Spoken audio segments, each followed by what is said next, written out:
여러분 안녕하십니까? 시사토론텐 김기중입니다. 우리 아이들을 맘 놓고 학교에 보내기가 이렇게 어려운 걸까요? 광주의 한 여자 고등학교에서 교사들이 상습적으로 학생들을 성희롱하거나 성추행한 혐의로 경찰의 수사가 진행 중입니다. 교육청 조사 결과 이 학교 교사의 4분의 1인 16명이 가해 교사인 것으로 또 피해 학생은 180여 명이나 되는 것으로 드러났습니다. 보호를 해줘야 할 교사들이 오히려 학생들에게 성추행과 성희롱을 했다면 학생들에게 이 학교는 얼마나 끔찍한 곳이었을까요? 오늘 토론에서는 학교에서 왜 이런 일이 일어나는지 또 이런 일로부터 학생들을 어떻게 보호해야 하는지 이야기 나눠보도록 하겠습니다. 그럼 오늘 토론 함께해 주실 분들 소개하겠습니다. 양정기 광주시 교육청 교육국장 나오셨습니다. 안녕하십니까? 네, 광주광역시의회 교육문화위원장이신 김학실 의원 나오셨습니다. 안녕하십니까? 네, 전교조 광주지부 수석 부지부장이신 이민선 선생님 나오셨습니다. 안녕하세요. 네, 청소년 단체인 1318 광주희망의 김나림 대표 나오셨습니다. 안녕하세요. 네, 광주 심리 상담 코칭 센터의 신송희 센터장 나오셨습니다. 안녕하세요. 네, 모두 나오셔서 고맙습니다.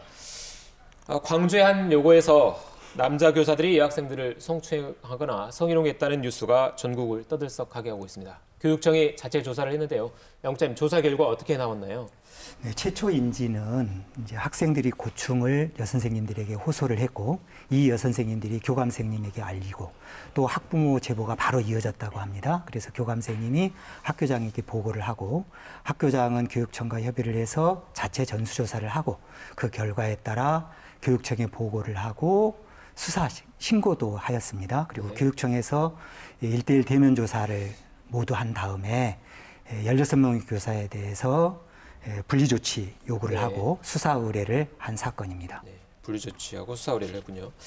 학생들이 지금 아마 고3 학생들 오늘부터 개학을 한 것 같은데요. 학교가 좀 어수선한 상황인데 지금 16명의 교사는 지금 분리조치가 된 거죠. 출근을 하지 않고 있는 거죠. 그렇습니다. 학교에 나오지 않고 예. 있는 상황인 거고 앞으로 전체 학년이 개학을 하더라 학교에 안 나오는 거고요. 그렇습니다. 예.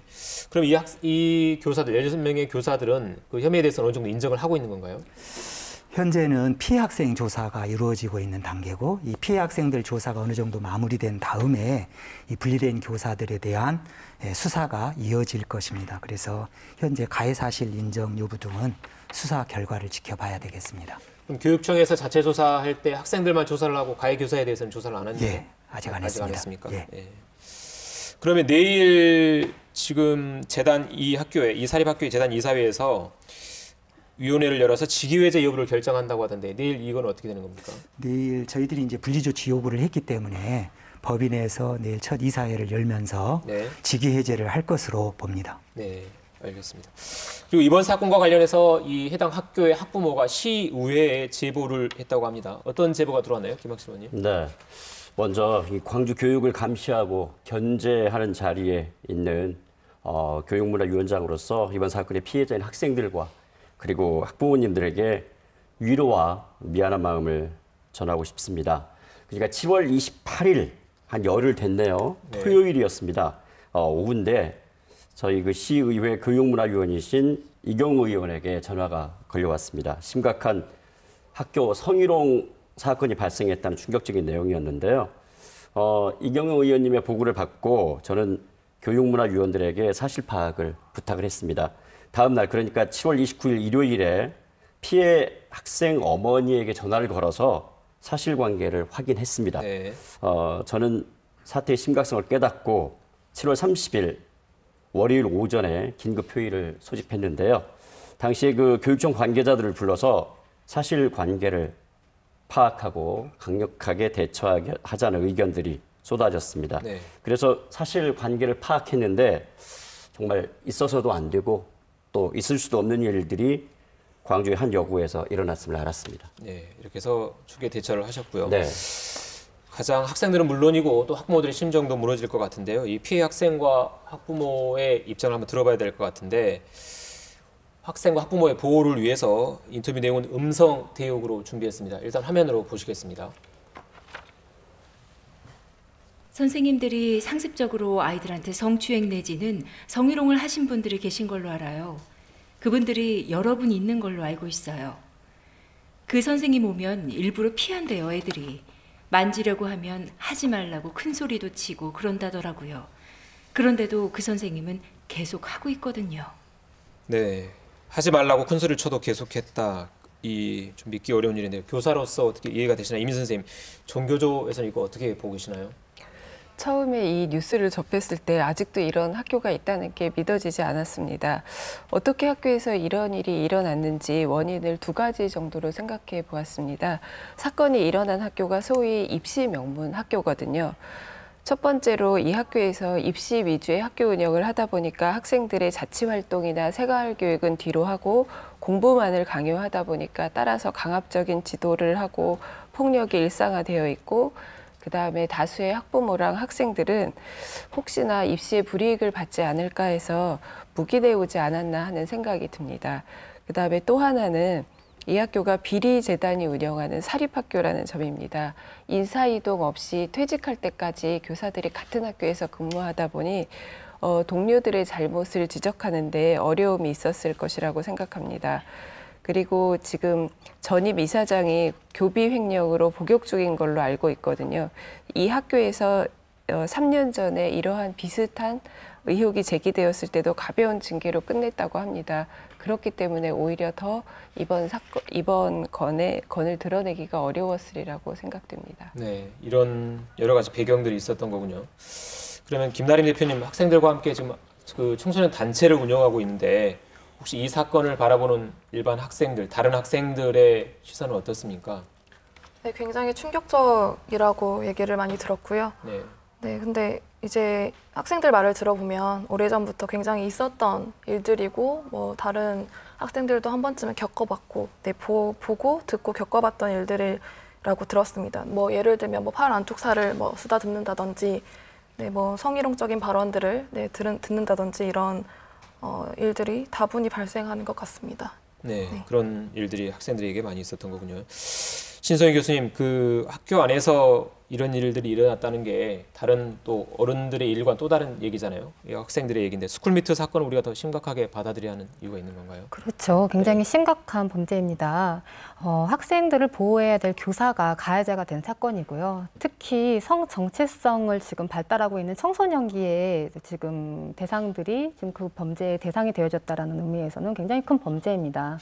더해져서 이 사건은 교사들이 전체 학생들에게 집단 성폭력 트라우마를 입힌 사건이라고도 할 수 있습니다. 우리가 트라우마라고 하면은 직접적으로 충격적인 사건을 경험한 것도 트라우마지만 실제 직접적이지 않더라도 장기간 좀 충격적인 사건이나 피해 사건들을 노출하게 되어졌을 때 입게 되는 정신적인 외상입니다. 근데 이런 트라우마를 입게 되면 지금 당장은 문제가 드러나지 않더라도 성인이 되어서라도 이런 문제들에게 이제 후유증으로서 좀 자리 잡을 수 있기 때문에 굉장히 심각한 문제라고 네. 볼 수 있는 거죠. 김나림 대표님, 학생분들이나 이제 학교를 졸업한 그런 이제 졸업생들도 많이 만나보실 텐데 그 학생들은 어떤 얘기를 주로 많이 하나 이런 것들이 많이 상처로 남아 있는 경우가 있나요? 네, 실제로 상처로 남아있는 경우가 대부분이었고요. 실제 졸업생을 만나서 이야기를 네. 들어보았는데 되게 유야무야 넘어간 적들이 많아서 되게 그런 신고가 제대로 이루어지지 않아서 좀 상처를 많이 받았다고 이야기를 들었습니다. 네, 그렇군요. 종교조 차원에서도 아마 종교조 여성위원회에서 스쿨미투에 대해서 좀 조사를 하시거나 제보를 받거나 이런 경우가 있는 걸로 알고 있는데요. 어떻습니까? 네. 올해 1월에 이 서지현 검사 사건을 계기로 미투 운동이 확산되지 않았습니까? 그래서 이렇게 학교에서 일어난 성폭력 사건을 드러내는 경우들이 있었는데 이런 경우에 악성 댓글이 달리는 등 그런 2차 피해가 많이 일어난 것이 사실입니다. 그래서 여성위원회에서 이런 학교에서 겪었던 그런 성희롱이나 성추행 피해를 고발할 수 있는 안전한 공간이 필요하다. 이런 생각으로 스쿨미트 페이스북 페이지를 개설했습니다. 그래서 여기에 수많은 제보가 쏟아졌는데요. 학교에서 벌어지는 이런 성희롱, 성폭력은 수십 년이 지나도 피해자에게 깊은 상처를 남기고 있음을 알고 심각하게 생각하고 있습니다. 그래서 올 2월에 정교조는 페미니즘 교육 의무화 청원을 하였고요. 네. 그다음에 교육부의 성평등 교육을 위한 전담기구 설치도 요구하였습니다. 정교조가 생각하는 해결 방안이랄까 개선책을 몇 가지 말씀드리면 학생 대상의 성평등 교육도 중요하지만 우선 교장, 교감, 교사를 대상으로 해서 성평등 인식을 높이는 그러한 연수가 필요한 것 같습니다. 그다음에 또 학교에서 생활지도라는 이름으로 성희롱이 정당화되기도 하거든요. 특히 여학생의 경우에 신체 복장이라든지 머리 길이라든지 치마 길이 이런 거를 단속한다는 이름으로 학생 인권을 침해하는 사례가 많습니다. 그래서 각 학교의 학생 생활 규정에 대해서 점검도 하고 지도가 필요하다고 생각합니다. 그리고 마지막으로는 페미니스트 교사와 학생들에 대한 보호와 지지가 필요합니다. 이렇게 성희롱이나 성폭력을 고발한 학생들이 2차 가해를 당하지 않도록 이들을 보호해야 한다고 생각합니다. 네, 양 국장님 방금 우리 이민선 선생님이 말씀하신 성평등 교육이나 이런 것들이 지금 학교에서 이루어지고 있지 않나요? 실제로는 이루어지고 있습니다. 그리고 이제 학생들 지도할 때 학생들 인권을 침해하지 않도록 하기 위해서 현 교육감님은 이제 1기 때부터 노력을 해오고 계시는데 아직도 이제 이상하게 그러한 사례들이 가끔 나타나기도 합니다. 아까 정교조에서 건의하셨던 그런 성평등 교육은 이루어지고 있는데 아직 효과가 그렇죠. 제대로 효과가 덜 나타난다는 것인데요. 성인지 교육은 오래전부터 계속해서 실시하고는 있습니다. 그런데 좀 확대하고 좀 더 효율적으로 어떻게 해야 될 것인가를 더 같이 고민해야 될 것 같습니다. 학생들 어떤 그 용모 이런 교복 관련해서 교육을 하면서 또 일어난 여러 가지 성폭력 관련해서는 학생 인권 조례 이런 데 어떻게 좀 학생 인권 조례에도 들어 있습니다. 있어요. 그리고 그런 피해 사례들을 신고할 수 있게 되어 있고 그다음 신고하면 바로 해결해 주고 있습니다. 제도적으로는 돼 있지만 이 학교에서는 잘 안 지켜졌던 것으로 보이네요. 그러면 이 같은 학교 성폭력 사건이 일어난 원인에 대해서 좀 더 구체적으로 알아보도록 하겠습니다. 그 교육청의 자체 조사 결과를 살펴보면 180명이 넘는 여고생들이 피해를 입었다고 주장하고 지금 격리 조치된 교사가 16명이 이르고요. 지금 경찰에서 수사가 시작됐는데 경찰 수사는 지금 어떻게 진행되고 있고 얼마나 지금 어떤 수사의 성과가 좀 나오고 있는지. 지난 수요일 날 저희들이 수사 의뢰를 했고요. 경찰은 준비를 한 다음에 이번 주 월요일인 8월 6일부터 피해자 조사를 시작했습니다. 남부경찰서에서 시작했는데요. 수사의 착수일이 사흘 된 거군요. 3일째 된 것입니다. 경찰은 이 피해 조사를 할 때 2차 피해를 예방하기 위해서 다양한 지원들을 하고 있다고 합니다. 여성 조사관만이 조사를 하고 조사 장소도 해바라기 센터나 학교 또는 원한다면 가정방문 조사도 가능하다고 하고요. 변호인의 지원을 받는다거나 그다음 신뢰 관계자가 동석한다거나 그리고 조서는 가명으로 작성한다거나 이러한 지원을 하는데 실제로 피해자 진술이 학생들이 이제 꺼려서 얼마 오지 않을까 그래서 수사가 장기화될까 우려하고 있는 것으로 알고 있습니다. 근데 이러한 수사에는 이 피해자들이 성적 수치심이나 굴욕감을 느꼈다라는 것이 인정되어야 하기 때문에 피해자의 진술이 꼭 필요합니다. 그래서 경찰이 2차 피해를 충분히 예방하고 있으니까 학생과 학부모님들께서 한 번 더 용기를 내셔서 조사에 응하시고 그래서 학교가 조기에 안정화되었으면 좋겠습니다. 수사가 가급적 빨리 진행돼야 학생들이 더 안정을 찾을 수 있을 텐데요. 그렇다고 봅니다. 그런데 지금 수능을 앞두고 있어서 수능을 앞둔 학생들에게는 또 이 조사가 어떤 수능 시험에 좀 영향을 줄 수도 있지 않나요? 그 부분은 어떻게 고려를 하고 계신가요? 실제 이제 조사 시간은 그렇게 많이 걸리지는 않는다고 합니다. 왜냐하면 현재 학생들이 기록한 진술서가 있기 때문에 여기에 추가해서 이제 수치심 느끼는 여부만 했기 때문에 한 30분 정도면 가능하다고 하고요. 가급적 학생들이 개학하기 이전에 마치고자 경찰은 노력했으나 실제로 이제 응하는 학생들이 사정상 얼마 없었기 때문에 지금 계속되고 있는 것이라고 보면 되겠습니다. 그럼 이 경찰의 수사가 계속 진행이 되면 피해 학생이나 가해 교사의 수가 혹시 더 늘어나거나 할 가능성도 있나요, 혹시? 물론 수사 결과를 지켜봐야 알겠지만 실제로 1대1 대면 조사를 할 때 경찰과 합동으로 조사를 했고 저희들이 면밀하게 분석한 다음에 수사를 의뢰했기 때문에 추가 신고가 없다면 아마 더 늘어나지는 않을 것으로 전망합니다. 알겠습니다. 이민 선생님 혹시 이 학교가 아까 사립학교의 문제 말씀을 해주셨는데 그 어떻게 이 학교에서 가해 교사가 16명, 우리 피해 학생이 180명이나 되는 이런 상황에 이르도록 이게 학생들이 먼저 이른바 신고나 제보를 하기 전에 이런 것들 어떻게 어른들이 먼저 좀 조치를 해주지 않았나 하는 생각이 들거든요. 동료 교사나 동료 교직원들은 알 수 없는 상황이었을까요? 가해자와 피해자가 이렇게 많다는 것은 이러한 성희롱 발언이 수업 시간과 같이 공개적으로 이루어져 있고 일상화됐다는 것을 말합니다. 네. 그동안은 굉장히 알고도 말하기 어려운 분위기였는데 사회 전반적으로 미투 운동이 일어나고 학생들의 의식이 성장하면서 문제가 드러났다고 생각됩니다. 제가 관련해서 인터넷을 뒤지다가 네. 이 학교 관련된 기사를 하나 뽑아봤습니다. 네. 학교 이름은 다 지웠는데요. 여기 보면은 이 학교의 학생 문화가 어떻게 바뀌었는지가 드러나고 있어요. 이 학교에 작년에 이제 재단에 문제가 있고 해서 작년에 교육청에서 교장 선생님을 새로 파견을 했거든요. 네. 그러고 나서 작년 12월에 처음으로 학생회장을 선출했다 그래요. 그러니까 그 전까지는 학생회장을 임명했던 거예요. 그러면서 이제 자치 활동이 활성화되고 학생들이 민주시민 선언을 하고 하면서 이렇게 학생들이 발언할 기회들이 늘어난 것 같습니다. 그래서 이렇게 활발하게 학생들이 의견을 말하는 분위기가 형성되다 보니까 학생들이 뭐 교장 선생님, 교감 선생님, 담임 교사에게 이러한 말을 하기 시작한 것으로 드러납니다.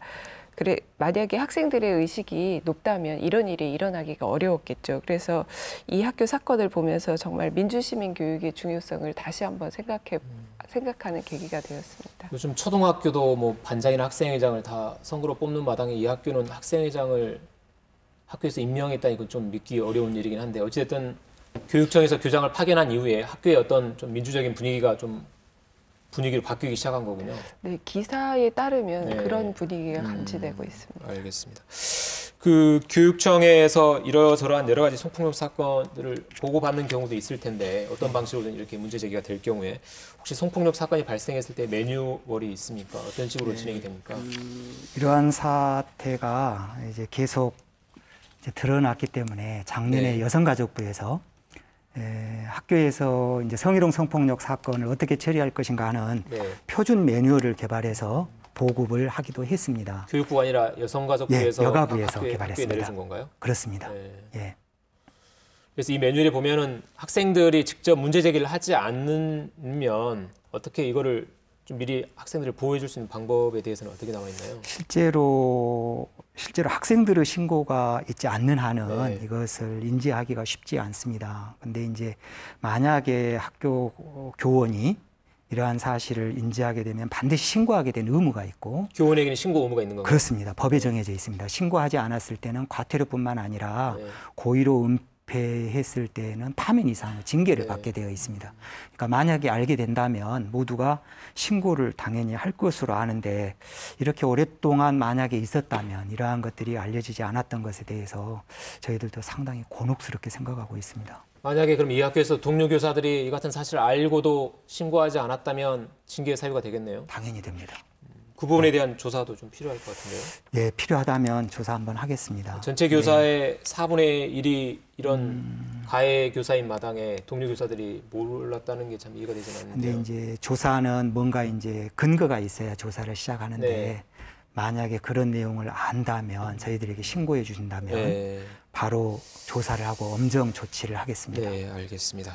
학교에서 이 상황이 되도록 왜 주위에서 몰랐는지 또 학교가 조치를 하지 않았는지 여러 가지 의문점이 드는데요. 그 답을 학부모의 말에서 한번 찾아보겠습니다. 인터뷰 내용을 다시 한번 화면으로 보시겠습니다. 내가 하겠다. 알아서 처벌할 테니까 너희들도 조금 기다려달라고 했는데 각 학급 반장 아이들이 우리는 그 말을 여러 번 믿었지만 여러 번 묻히는 걸 많이 봐서 이번에는 그냥 못 믿겠다고 말했다고 해요. 네, 이 학부모의 제보 내용을 보면 학생들이 여러 번 문제 제기를 했는데 묻혔을 가능성이 이런 내용들이 제기가 되는 것 같습니다. 김학실 의원님 혹시 예. 어떻게 보십니까? 그 부분이 참 안타깝습니다. 네, 현재 이 사건이 일어난 학교는 이 재단 이사장의 불미스러운 비위 사건으로 학교 운영이 파행을 빚었습니다. 그래서 교육청에서 관선 이사를 파견해서 정상화시키려고 하는 학교였습니다. 근데 그러니까 관선 체제 학교인데 관리 체계로 보자면 사립보다는 공립에 가까운 학교라고 볼 수가 있습니다. 근데 이 파견된 관선 이사와 교장이 심기일전해서 이 학교를 학교답게 만들어야 할 책임이 있는데 그렇게 못한 게 참 안타깝고요. 그런데 조금 전에 이민선 우리 선생님이 말씀하셨듯이 이미 사건이 2015년 2명의 교사가 연루된 성비위 사건이 이 학교에서 터졌습니다.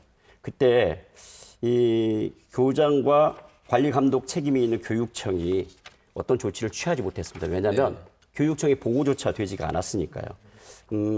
정말 유야무야하게 그냥 덮어졌는데 이 학교에 근무했던 교사들에게 그래서 별다른 경각심을 주지 못했던 거죠. 네. 그때 만약에 이 파견 교장 선생님이나 교육청에서 좀 더 강력한 조치를 취했더라면 이번 사건으로 비화되지는 않았을 거라고 생각이 되는데요. 오죽했으면 일생이 걸린 그 대학 입시를 앞둔 고3 학생이 들고 일어났겠습니까? 이 교사 성비행이 별 죄의식 없이 수년간 이어진 데는 다 그럴 만한 네. 이유가 있다고 생각이 됩니다. 안 국장님, 이 2015년에 이 교사 2명의 성비위 사건, 요 때는 파견 교장이 없었을 때인가요? 교육청에서 교장 파견이 당시에도 파견 교장 시절이라고 하는데요. 네. 실제로 이제 은폐 의혹에 대해서 담당 부서에서 한번 점검을 해 네. 보았습니다. 이제 학교 처리가 적정한지 판단이 이제 쉽지는 않고 네. 또 학교 처리가 아쉬운 부분도 있긴 합니다만 네. 두 건 모두 해바라기 센터나 학교 경찰에게 알려서 네. 은폐라고 보기는 상당히 어렵고요. 이게 피해자 보호를 위해서 또 피해자가 처벌을 원하지 않아서 피해자의 2차 피해를 예방하기 위해서 네. 아마 그런 식으로 조치가 된 것으로 알고 있습니다. 당시에도 이 교사 2명에 대한 징계는 이 재단 한 분은 대상으로 징계가 됐고 네. 한 분은 재단 내 다른 학교로 전보가 이루어졌습니다. 그리고 한 분은 재단 내 다른 학교로 갔으니까 이 학교에 없을 두 거고 분 다 옮겼습니다. 두 두 분 분 다. 두 분 예, 이 징계받은 학교에는 다음. 없나요? 예, 그렇습니다. 그럼 이번에 그 가해 교사님 16명에는 포함되지 않는 교사들인 거죠? 그렇습니다. 일단 제대로 징계를 하지 않고 다른 재단 내 다른 학교로 옮겨서 그 학교에서 지금 또 다시 교사 생활을 하고 있는 거군요. 네, 그렇습니다. 그 김나림 대표님, 학생들이 이런 성폭력 피해를 호소하기 쉽지 않은 이유가 있을 것 같은데 아무래도 교사의 잘못을 학생이 제기하기가 쉽지 않은 그런 분위기 때문인 건가요? 네, 많이 어려울 것으로 생각이 되고요. 가장 네. 중요한 것은 고등학생 때 굉장히 대입 준비를 하기 때문에 네. 신고를 하기 되게 어려운데 불이익을 당할까 봐 신고를 하기 되게 어려웠을 것 같은 상황이라고 생각이 되고 그다음에 이제 같은 동료 교사이신 분들한테 네. 신고를 한다는 것 자체가 되게 부담스러웠을 거라고 예상이 또 되고 있고요. 네. 그다음에 뭐 3년 전에 일어났었던 일들이 되게 처벌이 정확하게 이루어지지 않았다면 네. 그것도 부담스러웠을 것 같은 일이고 그리고 한번 만약에 이야기를 하더라도 조금이라도 뭐 해결해 줄 것 같은 의지가 없으면 더 얘기하기 어려울 것 같은 생각입니다.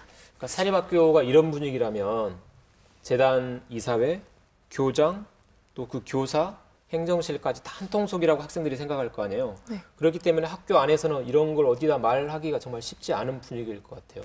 근데 이제 학교 안에 이야기하지를 않고 네. 저희들이 이제 사이버상이나 그렇지 않으면 유선으로 네. 학생들이 신고할 수 있는 네. 장들이 많이 마련되어 있습니다. 그러니까 이런 쪽으로 신고를 해주면 네. 저희들이 적절한 조치를 취합니다. 네. 교육청에서. 그다음 그러면 그 많이 마련된 장이라는 게 어떤 거죠? 뭐 이제 어디에다 그러니까 학생들이 우리 학교 안에서는 뭐 교사도 교장도 재단도 믿을 수 없다면 예. 어디에 가서 이런 걸 말할 수 그러니까 있습니까? 우리 교육청에 예. 우리 광주시 교육청에 성희롱 성폭력 신고센터가 사이버상에 마련되어 있고요. 교육청에 예, 그리고 이제 이런 사항들은 해바라기 센터나 이런 곳에 유선으로 보고를 신고를 해도 전화로 신고를 해도 되는 예, 거죠. 바로 모든 것이 일괄되게 예. 원스톱으로 처분이 됩니다. 교육청에 인터넷상으로 신고하는 방법이 있고 해바라기 센터에 전화로 신고하는 방법이 있다는 예, 거죠. 학교에 어려우면 학교 바깥에 신고할 수 있는 곳들은 많이 안내되어 있습니다. 네. 그다음에 이제 아까 네. 그 음성 관련해 가지고 네. 조금 더 말씀드릴 부분은 이번에 학교장께서 조사를 한 다음에 학생의 임원 대표하고 네. 그다음에 모든 학급의 반장들을 모아서 경과도 설명하고 앞으로 학교가 어떤 조치를 취하겠다. 네. 그러니까 알아서 처벌하겠다라는 내용을 이야기했다고 합니다. 그때 이제 학생들이 반장들이죠. 네. 반장들이 이제 여러 이야기들을 했는데 아마 그 엄정 처리를 요구했다고 해요. 네. 학생들도 그러한 내용을 잘못 전해들은 학부모가 네. 제보한 것으로 짐작은 됩니다. 그렇게 짐작을 하신다는 네, 거고요. 그렇습니다. 그 김다림 대표님 아까 방금 말씀하신 교육청에 사이버상으로 그러니까 인터넷으로 신고하거나 해바라기 센터에 유선 신고하는 이게 학생들 입장에서는 큰 부담 없이 할 수 있는 그런 수단인가요? 어떻습니까? 큰 부담 없이 할 수단이라고 생각은 되지만 네. 뭐 예전에 되게 신고가 이루어졌어도 네. 해결이 제대로 되지 않았다면 별로 믿고 싶지 않은 심정이었을 것 같고요. 그리고 굉장히 홍보가 어떻게 네. 이루어지고 있는지 학생들이 잘 알고 있었을까 하는 의문이 네. 들기도 합니다. 그러니까 학생들이 안심하고 신고할 수 있는 좀 믿고 신고할 수 있는 그런 어떤 통로가 좀 빨리 마련되면 좋을 것 같은데요. 그게 가장 중요한 숙제지도 않나 싶네요. 신 교수님, 이게 학교 안에서 이런 사건이 일어나면 덮으려는 힘도 강하고 또 학생들이 이걸 제기하기는 어려운 상황인데요. 그렇다 보면 이 학교 안에서 폐쇄적인 학교 안에서 이 벌어지는 일이 굉장히 많을 것 같은데 학계에는 어떤 사례들이 많이 보고가 돼 있나요? 사실 성폭력이라는 특성상 이것을 폭로한다라는 게 참 쉽지 않습니다. 그래서 2018년도 국가인권위원회에서 고등학교 성희롱 실태 조사에 따르면 40%에 넘는 학생들이 네. 교사에 의한 성희롱이 학교에 존재한다라고 보고했고요. 또 27% 정도 되는 학생들이 직접 내가 경험을 했다라고 얘기를 했습니다. 그러면 왜 피해 학생들이 적극적으로 대응하지 못했느냐에 대해서 이제 조사를 해봤더니 네. 26%의 학생들이 어떻게 대처해야 되는지를 잘 모르겠더라. 그리고 16%의 학생들이 학생들에게 다른 학생들에게 알려지는 것들에 대한 부담감이 있더라. 네. 그리고 22%의 학생들이 뭐라고 대답을 했냐면 대학 진학 등 이런 부분에서 불이익이 있을까 봐 두려워서 내가 적극적인 대응을 하지 못했다라고 네. 얘기를 했습니다. 그렇기 때문에 사실 수면 위로 드러낸 사건보다 수면 아래에 있는 사건들이 더 많다고 볼 수 있는 거죠. 그러니까 역으로 생각하면 학생들에게 대처법을 잘 모르겠다고 한 26% 학생들을 위해서라면 대처법을 잘 알려줘야 될 네, 것이고 네. 알려질까 봐 두려웠다면 그 보완이나 믿고 할 수 있는 그런 대책도 마련해줘야 될 것이고 이런 것들을 신고하더라도 대입해서 불이익을 받지 않도록 우리가 도와주는 그런 대책들이 필요하겠네요. 그렇죠. 그러면 이 교육청 차원에서 이렇게 지금 40%라고 그랬죠? 전체 네네. 학생의 40% 이런 그 피해 경험이 있다라고 답을 했다면 이 학교뿐만 아니라 광주 지역에 있는 다른 학교에서도 여학교에서도 이런 일들이 많이 일어났을 것으로 추정이 되는데 혹시 전체 학교에 대한 뭐 전수조사를 할지 그런 계획은 없나요? 교육청의 의지가 어느 정도 있는지 궁금합니다. 실제로 이제 저희들이 이번 네. 연초에 성희롱 성폭력 근절 추진단을 이제 부교육감령을 단장으로 하는 기구를 만들었고 네. 그리고 이제 특별 조사반도 네. 구성을 했습니다. 이건 네. 과장이 반장인데요. 그래서 아무튼 학생들이 신고를 하면 네. 바로 즉각적인 대응을 하도록 시스템은 마련되어 있습니다. 네. 근데 이제 학생들이 이제 신고 방법도 다양하게 안내가 되어 있는데 실제로 이제 아까 말씀하셨던 대로 이제 적절한 신고처를 찾지 못해서 네. 이제 신고하지 못하는 학생들도 있을 것 같아서 신고처를 네. 직접 학생들이 바로 눈앞에 볼 수 있도록 홍보할 수 있는 방법을 한번 찾아보겠습니다. 네. 예를 들면 뭐 명함 형태로 만들어서 네. 거기에 신고처도 기록해 놓고 그다음 이러이러한 일들이 있을 때는 이렇게 대처하세요. 대처법을 네. 알려주는 그러한 것들이 모든 학생들에게 돌아갈 수 있도록 알리는 방법도 찾아보겠고요. 그다음에 광주 해바라기 센터에서 유선으로 이제 신고도 받고 있고 네. 현재 전체적인 교육청이나 경찰이나의 입장, 그다음에 이제 정부 기관의 입장은 네. 학교에서 성희롱 성폭력을 완전히 근절시키고자 네. 하는 그러한 의지는 분명합니다.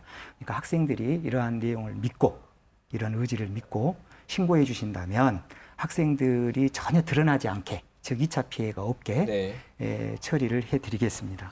그러니까 2차 피해도 없고 여기는 믿을 수 있다. 여기 제보를 하면 정확히 해줄 수 있다라는 네. 그런 믿음을 주는 것은 아마 경험에서 나올 것 같아요. 또 입소문에서 나올 그러니까 그런 것들이 좀 쌓였으면 하는 생각이 들고요. 시의회에서도 이걸 제보받고 나서 교육문화위원들께서 여러 차례 회의도 하시고 고민도 하셨을 것 같은데 네. 시의회 차원에서는 어떤 대책 좀 고민을 해보셨나요? 조금 전에 말씀하셨듯이 그 전수조사에 대한 의견은 일치했습니다. 네. 해야 된다. 네. 하지만 우리가 꼭 간과하지 말아야 할 부분이 있습니다. 왜냐하면 수능도 코앞이고 그리고 이 사건의 최대 피해자는 우리 광주 학생들입니다. 네. 그래서 시기와 방법을 좀 고려해 보자는 입장이었습니다. 네.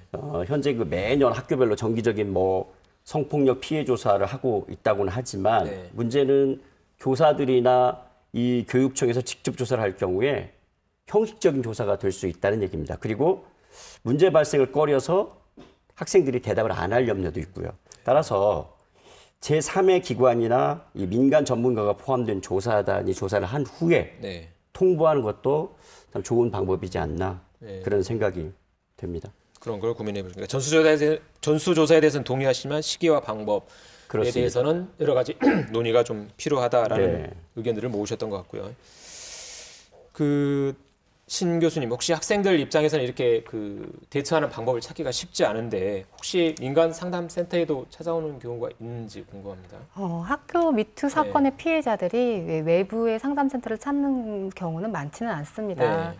실제로 이 피해를 입은 학생과 학부모가 외부의 상담센터를 찾았다라는 건 굉장히 적극적인 대처를 한 거거든요. 네. 근데 그 피해를 입은 학생들이 어떻게 대처를 하는가에 대한 연구들을 좀 찾아봤더니 네. 대부분 학생들이 그 사건을 덮으려고 했거나 회피하려고 한다라는 어떤 연구 결과가 있었습니다. 네. 더해져서 좀 적극적으로 대처를 하고 싶음에도 불구하고 어디에서 또 누구에게 어떤 방법을 통해서 이런 부분들을 도움받아야 되는지 학교 밖의 루트들을 좀 인식하는 눈이 네. 좀 낮고요. 또 하나는 외부 상담센터를 이용하게 되면 경제적인 부담도 따릅니다. 근데 네. 여기에 대한 부담감도 있고 또 가장 중요한 것은 이게 성폭력의 주제이기 때문에요. 상담은 가족의 지원이나 어떤 하나됨이 필요한데 피해를 입은 학생들도 이걸 가족들에게 노출해서 이야기를 한다라는 게 참 어려운 부분이 있습니다. 때문에 이 성폭력 피해를 가지고 가족이 함께 외부 상담센터를 찾는다는 것은 좀 쉽지 않은 부분이 있죠. 가족에게조차 말하기가 예. 쉽지 않은 거군요. 그럴수록 더 이제 돕고 싶고 회피하려고 하는 그 피해 학생들 입장에서는 믿고 말할 수 있는 정말 그 창구가 꼭 필요하겠다는 생각이 드네요. 그러면 이게 이 학교에서만 180명이고 아까 성희롱이나 성추행의 피해를 당한 학생들의 비율이 굉장히 높다고 하셨잖아요. 네네. 그러면 이게 사실상 우리한테 누구에게나 누구의 가족에게나 일어날 수 있는 일이면 이게 일어났을 때 좀 당황할 것 같아요. 당사자도 그렇고 가족들도 그렇고 이럴 경우에 옆에서 아버지로서 혹은 뭐 가족으로서 어떻게 좀 도와줘야 되는지 그 학생을 보호하고 네네. 돕기 위해서는.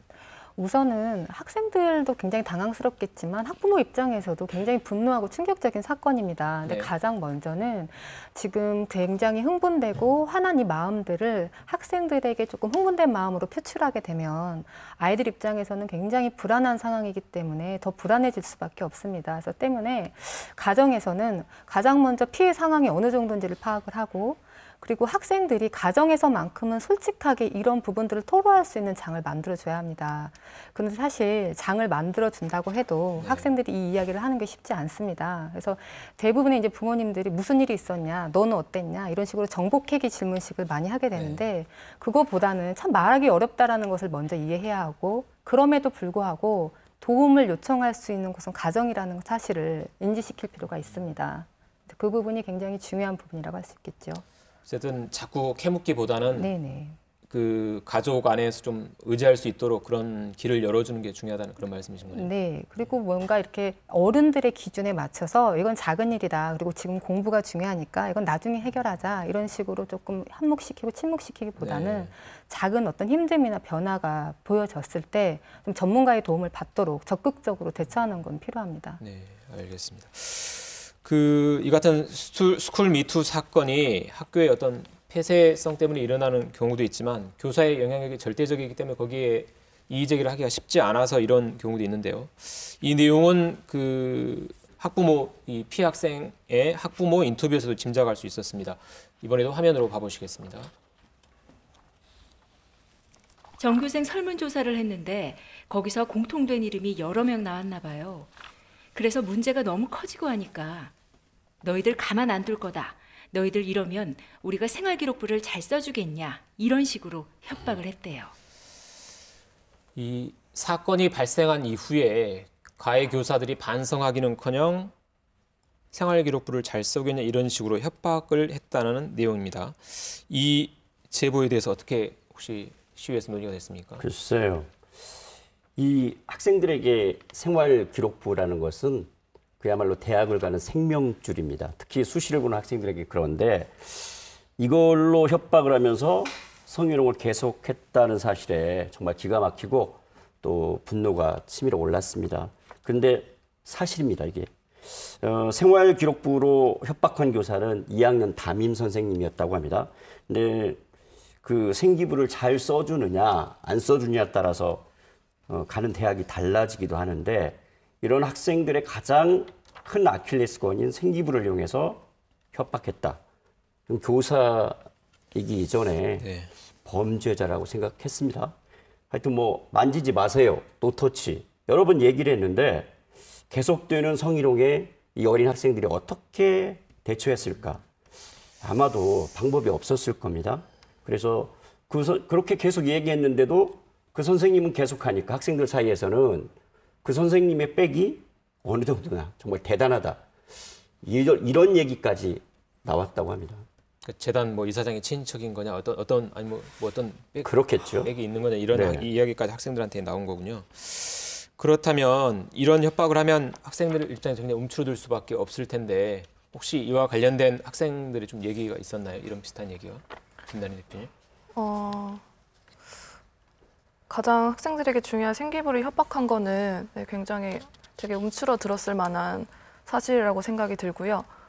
실제로 다른 학교에서는 예를 들면 우수한 학생들을 데려다가 생기부를 더 좋게 써준다든지 이러한 사례들을 제가 들은 적이 있었는데요. 네. 네, 이렇게 엄청나 중요한 생기부를 가지고 협박을 했다는 것은 굉장히 조사를 응할 때에도 굉장히 발언을 많이 자제를 하지 않을까라는 네. 생각이 좀 듭니다. 네, 걱정되는 부분이고. 신 교수님 이런 것들은 학생들에게 어떤 영향을 미치는 겁니까? 심리적으로.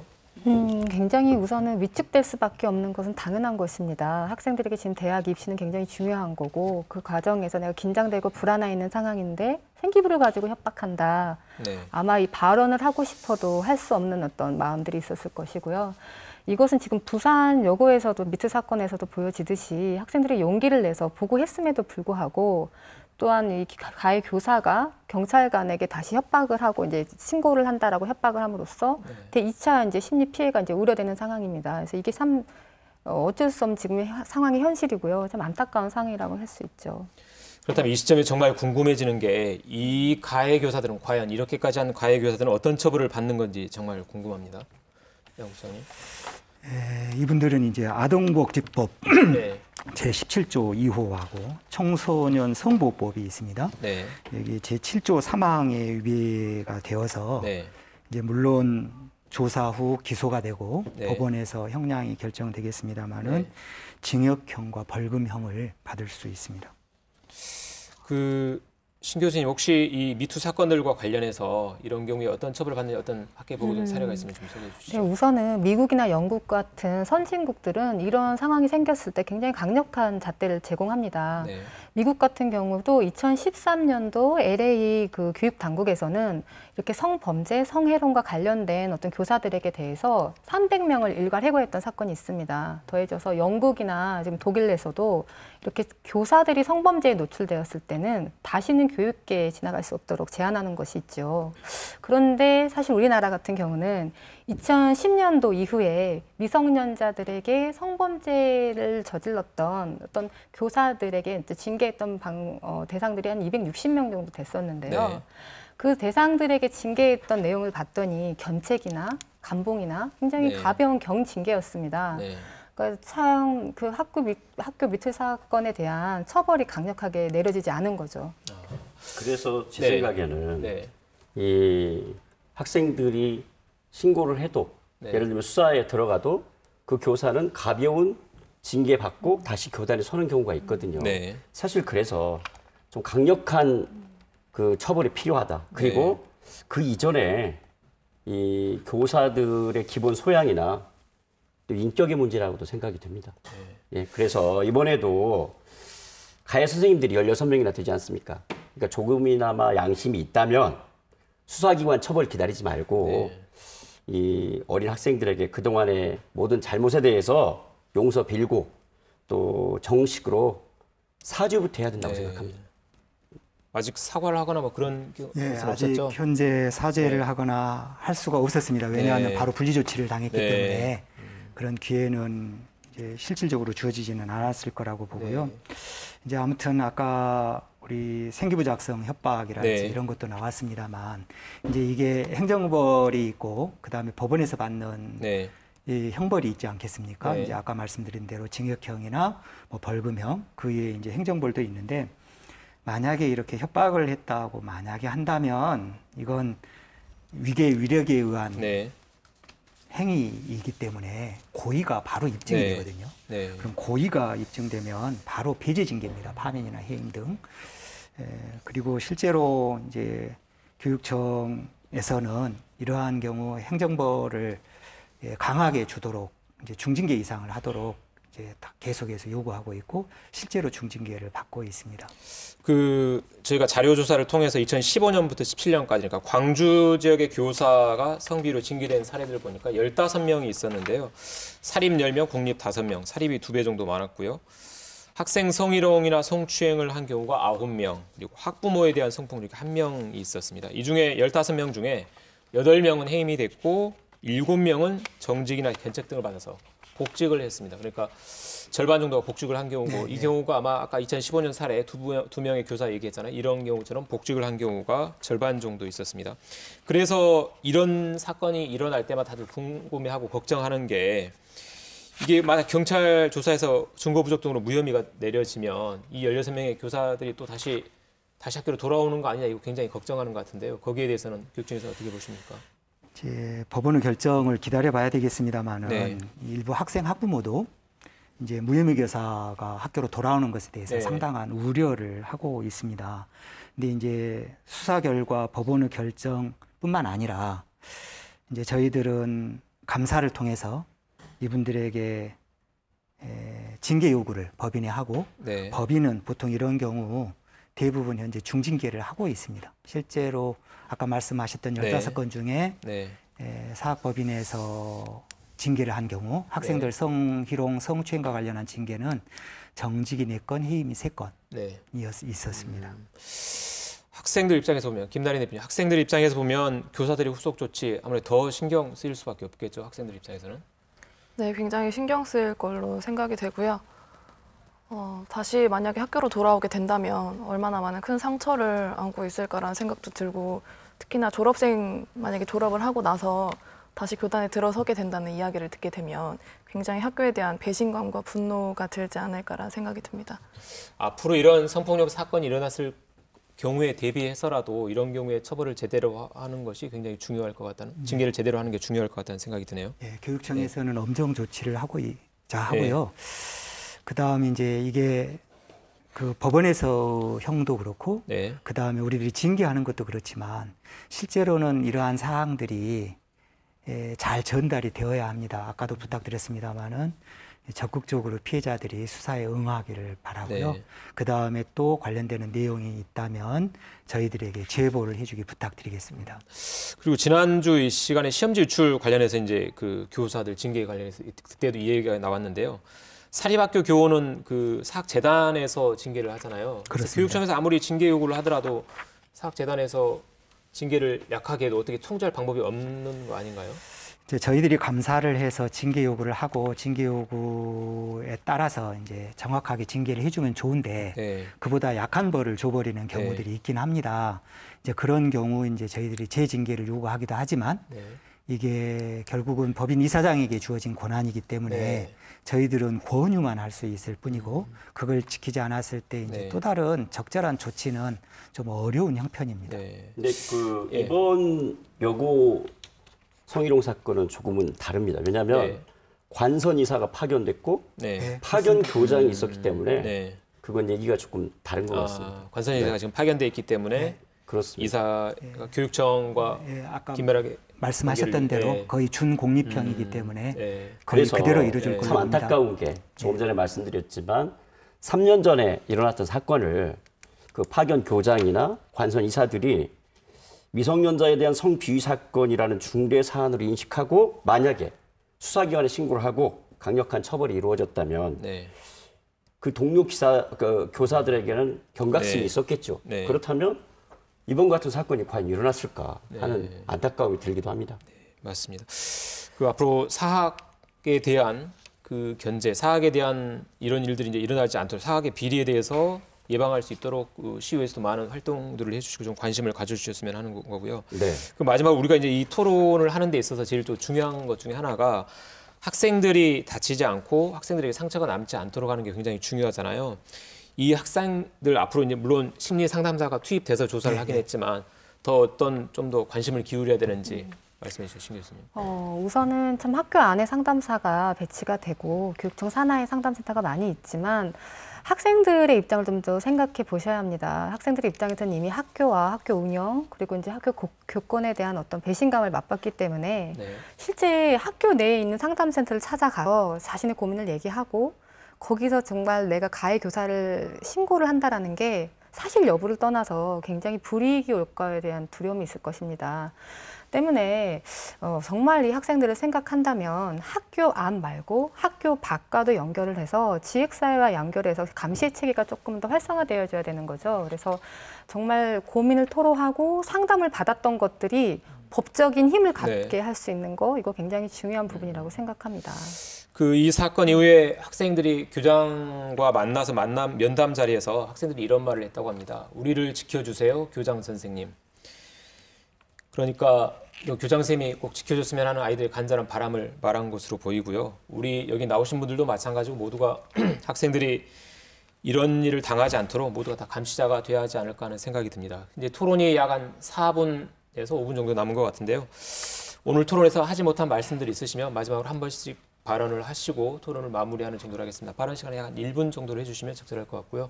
우선 우리 이민선 선생님부터 교육 현장에 계시니까 선생님부터 한번 말씀해 주시죠. 아까 사립학교 이야기를 하고 싶었는데 못한 게 있어서 한 네. 가지 말씀드리면 사립학교 교사 징계권이 재단에 있지 않습니까? 그런데 이걸 유야무야 가볍게 넘어가는 일이 많기 때문에 사립학교법 자체를 개정해서 사립학교 운영에 공적인 개입이 허용되도록 하는 그런 것이 필요하다고 생각합니다. 그리고 이제 이러한 일이 다시 일어나지 않으려면 가장 중요한 게 민주적인 학교 문화를 만드는 게 가장 중요하다고 생각합니다. 구성원 모두의 인권이 존중되고 목소리를 낼 수 있는 문화가 생긴다면 이런 일이 일어날 수도 없고 만약에 일어났다고 해도 은폐되거나 하지 않고 바르게 해결될 수 있으리라고 생각합니다. 그래서 민주시민 교육을 꾸준히 하는 것 이것이 가장 중요하다고 생각합니다. 민주적인 학교 문화와 그다음에 사립학교법 개정 중요하다는 말씀해 주셨고요. 우리 나림 대표님, 나림 대표님. 네, 이 문제를 좀 끊어내기 위해서는 학생 여러분들의 용기가 좀 굉장히 많이 필요할 것 같고요.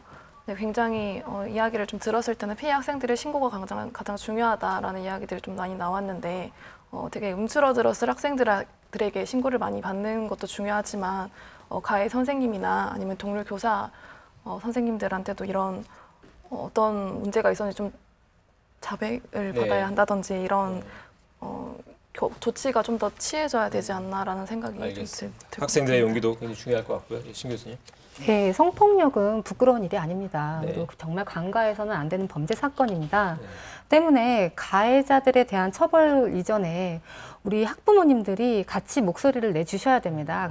학생들이 힘을 낼 수 있도록. 그리고 지역사회에서도 이들을 위한 정말 돕는 지원들이 조금 학교 밖과 연결이 되어져서 다양한 감시체계가 이루어져야 되고 이를 위한 제도적이고 경제적인 지원들이 조금 더 확정돼서 이루어져야 된다고 생각합니다. 그러니까 교육계 내부에서뿐만 아니라 지역사회하고 학교 밖과도 좀 연계해서 어떤 감시 활동 좀 해야 될 것 같습니다. 그리고 김학실 의원님. 저도 같은 생각인데요. 저희 의회에서는 그 성비위 관련 대응 전담기구 구성을 제의합니다. 지금까지 그 형식적으로 해오던 프로그램 좀 더 강화시키고요. 그래서 학생 치유 프로그램 운영, 또 성희롱, 성폭력 예방교육 강화, 그리고 우리 학교 구성원들 간의 소통을 좀 잘했으면 좋겠고요. 또 저희 의회에서는 행정사무감사를 통해서 각종 성비위 관련 대책 이행 여부를 꼼꼼하게 좀 점검하겠습니다. 저는 그 마지막으로 우리 제가 선거를 치른 지가 얼마 안 되지 않습니까? 선거 때 우리 초등학생, 중학생, 고등학생들이 많이 응원을 해줬습니다. 그 학생들의 얼굴이 지금 생각이 납니다. 정말 어른으로서 부끄럽다. 정말 우리 아이들을 이 땅의 미래인 우리 아이들을 우리 어른들이 좀 지켜줬으면 하는 바람입니다. 네, 좋은 말씀입니다. 성비위 전담기구 등 시의회에서도 여러 가지 활동을 하겠다고 약속을 해주셨고요. 교육청 요즘 정말 바쁘신 것 같습니다. 시험지 유출이어서 지금 성폭력 사건까지 지금 바쁘실 텐데 어깨는 무거우시겠지만 그래도 여러 가지 일을 가장 큰 고난을 가지고 여러 가지 활동들을 하시니까 중요한 책임이 있는 것 같습니다. 말씀해 주시죠. 이번 성희롱 성추행 사건으로 우리 학생, 학부모님 또 시민들께 또 심려를 끼쳐드려 죄송하다는 말씀을 드립니다. 교육감님께서도 사과를 하셨지만 우리 교육청 모든 직원은 죄인이 된 심정으로 내실 있는 대책을 세워서 성희롱, 성폭력 없는 학교를 반드시 만들어내겠습니다. 그리고 아까 말씀하셨던 성 관련 비위를 전담하는 전담기구도 꼭 만들어서 시행하겠습니다. 교육청의 모든 관계자는 이번 스쿨미투에 적극 나서준 학생들의 용기에 경의를 표하고 여러분의 아픔에 공감하며 여러분을 지지하고 함께 하겠습니다. 학교 모든 구성원 그리고 모든 시민들이 감시자가 되어서 성폭력 피해자가 한 명도 없는 학교 그리고 광주를 만들면 좋겠습니다. 이 학생들의 용기가 좀 나중에 부끄럽지 않고 용기 내기를 잘했다 생각할 수 있도록 후속 조치를 잘 해주셨으면 고맙겠습니다. 철저하게 하겠습니다. 네, 함께해 주신 5분 모두 고맙습니다. 네, 한 사립여고의 성폭력 사건을 보면서 10여 년 전 광주 인화학교 성폭력 사건이 생각났습니다. 소설과 영화, 도가니로 나오면서 광주의 한 학교에서 일어난 성폭력 사건은 전국적인 이슈가 됐었습니다. 그런데 2018년 여름 광주의 한 여고에서 일어난 성폭력 사건으로 광주가 다시 이슈의 중심에 섰습니다. 시간과 장소는 달라졌지만 힘없는 아이들이 다시 피해자가 됐다는 건 똑같습니다. 광주의 어른들은 민주화 인권을 얘기하면서도 정작 광주에 사는 아이들의 인권에 대해서는 무책임했고 또 지켜주지도 못했습니다. 저부터도 반성하겠습니다. 오늘 토론 여기서 마치겠습니다. 밤늦게까지 시청해주신 여러분 고맙습니다.